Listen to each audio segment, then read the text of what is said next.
sahabə və ətba'u tabiinin iki hikmətli sözünü oxuyacağım inşallah.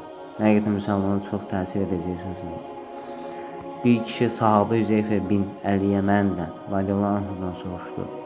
Nifaq, münafiqlik nədir?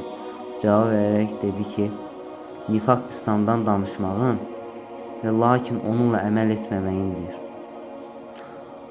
Ətba'u tabiin Əbu Rahmanullah dedi, mömin az danışar, çox əməl edər.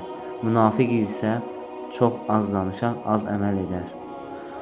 Həqiqətən müsəlman Allah Subhanahu taala münafiqlərə hansı vəsflər bəsləndirilmiş və onların son halının nə olacağını bildirilmiş. Buna baxaraq müsəlman özünü islah etməlidir. Münafiqlər cəhənnəmin ən alt təbəqəsində olacaqlar.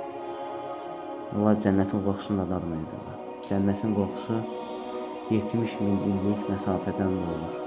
Subhanallah.